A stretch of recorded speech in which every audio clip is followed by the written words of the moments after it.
is West Coast Water Heaters and Plumbing, and this is how to install a outdoor kitchen faucet and sink, or laundry sink, whichever you'd like to call it. So this one has a cold line running to it along with a hot line running to it.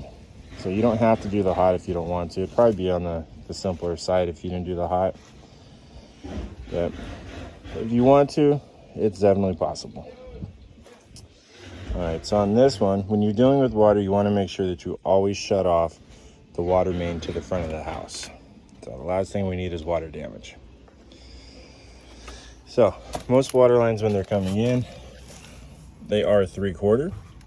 So the lines, when they're running to the angle stop, as you can see, they are 1/2 inch. So you want to get a reducer. Most likely you're not going to have Pro Press, so use Shark Bite. So you can get a 3/4 to 1/2 inch reducer. So the pipe is not braced yet. It will eventually be. So that angle stop is 1/2 inch with a 3/8. So for the line to connect to, there's the hot line back there. That one's actually tapped into the kitchen. So if you wanted to drill through, you would use a 5/8 drill bit and just drill a hole through. Just be gentle with it so you don't blow out the stucco. So the faucet that's being used right now came from Amazon. I believe it was about $45. So, all right, so onto the piping. So this pipe down here, this is ABS piping.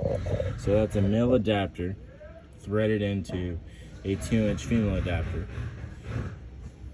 So, and then you have an 1.5 inch reducer, you got 1.5 inch ABS piping there, and then right there, that is an 1.5 inch male adapter for the P-trap to connect to.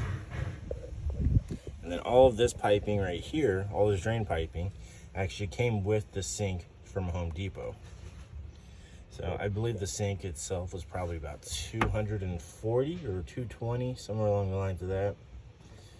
So, as you can see, it's a fairly simple setup. When you do put that male adapter into the clean out there, just make sure you put thread sealer on it. So, as you can see, the cap's right there. So that's what it's going to look like when you're seeing your clean out on the outside of your house. You're going to see one of those. Just make sure you put that there. Don't glue the male adapter into the house right there. Just use thread sealer. So you want to make sure that you can take that out if need be. So, all right, so right here, this is a 3/4 ball valve. So this allows you to shut it off nice and easy. Right there, that's off. Go over here, bam, that's on.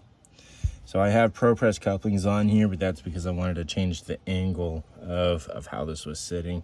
You don't have to deal with that. So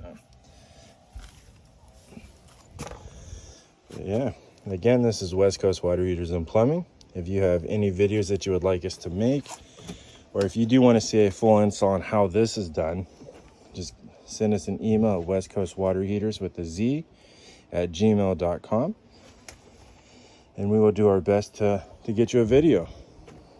All right, thank you.